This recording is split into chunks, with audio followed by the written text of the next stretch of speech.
Ligue des Champions. Ligue des Champions. Enfin, le retour. Barcelone, Naples. La victoire, la qualification en quart de finale. Voilà ce qui nous attend. Voilà ce qu'on doit attendre. Et voilà où doit-on placer nos objectifs. Comment y arriver? Quel état de forme? Comment ça va aller? Quel 11?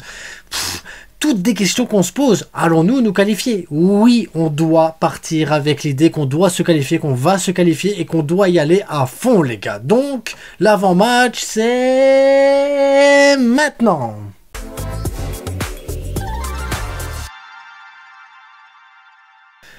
Donc, abonnez-vous, likez, partagez. Évidemment, 21 h demain, Barcelone-Napoli. Match aller 1-1 là-bas au Napoli. Un score qui aurait pu être un peu plus à notre faveur si on avait été clinique, si on avait été un peu plus entreprenant, un peu plus solide. Mais bon, les choses évoluent, les choses changent. Le Barça est parti sur une nouvelle dynamique. Le Napoli est également parti sur une nouvelle dynamique. Donc on va commencer par le Napoli. Napoli, après notre match nul qui fait 2-1 contre la Juve, qui fait 1-1 contre le Torino et qui doit maintenant jouer contre Naples après notre match à nous. Donc contre l'Inter à l'Inter. Ce qui fait que Naples, l'air de rien, a un programme pas évident du tout. Et là, on va se tourner, on va regarder de notre côté à nous. Donc, nous, de notre côté, on a fait 4-0 contre Etafé. Super match, on s'est dit, ça y est, le Barça, il est chaud, le nouveau Barça est de retour. Là, bon, un bon vieux 0-0 des familles contre Bilbao. Le match dégueulasse, des matchs... Une horreur, ce match. Mais après, on a eu le super match 1-0 contre Majorque. Wouh! Mais le point commun qu'on a sur tous ces matchs-là, même s'ils n'étaient pas extraordinaires, on a pris 0 but. Donc, on retrouve cet équilibre défensif qui nous manquait. On a gagné la Liga grâce à cet équilibre défensif. Donc, on peut partir sur l'idée que ne pas encaisser est peut-être la priorité dans ce match. Et ensuite, il nous faudra être évidemment, comme tout bon club de Ligue des Champions, décisif au moment d'être décisif. On doit terminer les actions. Tu as une action ou deux actions, tu dois les mettre. C'est ça le niveau Ligue des Champions. Mais déjà se dire qu'on a pris 0 but contre Etafé, 0 but contre Bilbao, 0 but contre Majorque, que ce week-end-ci qui arrive, on va jouer à Atletico et qu'on doit prendre 0 but contre Atletico, on doit aller mettre des buts. En plus, Naples est une équipe qui nous a toujours réussi à domicile. Le seul défaite que j'ai trouvé contre Naples à domicile, c'était le 16 du 8 2014, un match qu'on a perdu 0-1. Maintenant, le 6 du 8, ça fait 6 août. Je sais pas si c'était un match amical, match de préparation, j'ai pas su retrouver le truc, mais ça veut dire qu'en match officiel, vraiment de compétition, on n'a pas perdu contre le Napoli, jamais. Maintenant, je sais que Xavi est du genre à aimer les premières fois, il a aimé battre des records, mais Xavi n'est plus l'entraîneur du Barça fin d'année, ou peut-être déjà plus après ce match-ci apparemment, si on perd. Donc, il y a une pression en moins. Et les joueurs doivent se donner à 300%. Il n'y a pas le choix. Parce qu'en face de toi, tu as Cracovia. Bref, on a Cracra. Il y a Osimhen. Il y a Politano qui ont joué contre Torino qui ont été très bons. Donc, on va se dire, ok, il y a 3 super joueurs offensifs. Maintenant, derrière, à nous de mettre un trio défensif qui peut tenir ces joueurs-là. Et quoi de mieux actuellement que de mettre notre défense type Koundé, Aroro, Koubarsi, Cancelo, Christensen en 6 et Gundogan en double pivot. Ce qui nous fait la stabilité. Je sais que je préfère avoir Gundogan un cran plus haut, mais pour la stabilité, on va le mettre là. Je suis pas fan, mais on va le mettre là. Parce que sinon, si on ne doit pas le mettre lui, si on ne met pas Gundogan en double pivot, on doit mettre Sergi Roberto ou on doit mettre Oriol Romeu. Maintenant, Sergi Roberto, pourquoi pas? Je sais, vous allez me dire, mais t'es fou. Mais t'es fou. Mais Sergi Roberto, j'ai sorti une vidéo hier, je vous invite à aller la voir, où j'explique que Sergi Roberto, en fait, je vais vous faire un résumé vite fait, c'est comme le costume 3 pièces. Le costume 3 pièces, c'est le genre de costume que tu vas mettre à un mariage, à un baptême, mais juste pour les grands événements, parce que c'est le costume que tu dois sortir pour les grands événements, parce que c'est celui-là qui va convenir.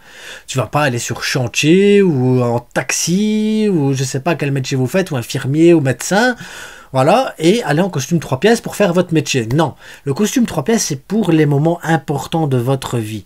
Et Sergi Roberto, dans les moments importants de notre carrière du Barça, dans le truc, il a toujours été présent. Les classicos, c'est Sergi, Messi et Roberto. Le PSG se souvient encore de Sergi Roberto. Cette saison, on a sorti Sergi Roberto 6 fois. Il a mis 3 ou 4 buts et une passe décisive. Donc c'est vraiment le costume 3 pièces par excellence. Et là tu te dis, oui, en plus il suit un entraînement spécial Frenkie de Jong. On pourrait mettre Sergi Roberto en double pivot avec Christensen pour avoir le Gundogan un peu plus haut et un Gundogan plus décisif dans les derniers mètres. C'est une possibilité que je pourrais admettre, et là tu pourrais, c'est tout ou rien, ou tu mets Sergi Roberto, et là c'est extraordinaire, le gars c'est Messi Prime, ou tu le mets et le gars c'est Sergi Roberto habituel. C'est un risque. Maintenant dans mon 11, je ne vais pas le mettre. Donc comme je vous expliquais, Ter Stegen, Koundé, Aroro, Koubarsi, Cancelo, double pivot Christensen, qu'est-ce que je dis moi, Koundé, Aroro, Koubarsi, Cancelo, ouais, Christensen, Gundogan, double pivot. Et alors à ce moment-là, je partirai sur Fermin Lopez en 10, voilà, en 10, comme ça, Fermin Lopez qui court dans tous les sens.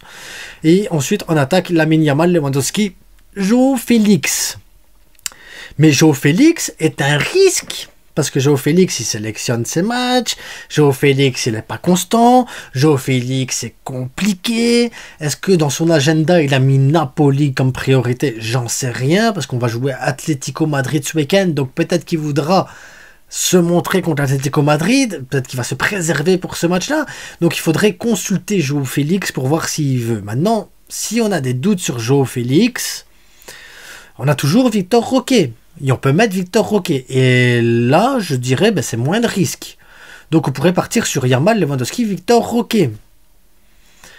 Et à ce moment-là, voilà, vous le savez, Victor Roque n'est pas un ailier, Victor Roque ne colle pas à la ligne, Victor Roque c'est pas son profil. Oui, mais on a Cancelo qui monte, on sait comment ça va, Cancelo colle la ligne, Cancelo déborde, Cancelo fait le truc, fait le boulot, et Victor Roque va dans le rectangle en tant que numéro 9 pour apporter le danger de la tête, du pied, du gauche, du droit, sur une touche, n'importe quoi, mais il est dangereux sur le pressing, le contre-pressing, parce que Victor Roque, lui, va le faire. Et tu aurais Robert Lewandowski à l'entrée du rectangle pour récupérer les ballons, les trucs, les passes en retrait. De l'autre côté, un Lamine Yamal qui fait du Lamine Yamal. Je veux qu'il mette 3 lucarnes comme il a fait au dernier match. Je suis peut-être trop exigeant, ça me convient. Et derrière, Fermin Lopez, Gundogan pour redistribuer les ballons, Christensen pour couper les passes. Et voilà, on aurait une équipe équilibrée. Et c'est là qu'on se rend compte qu'on n'a pas vraiment énormément de choix pour le 11 type, les gars.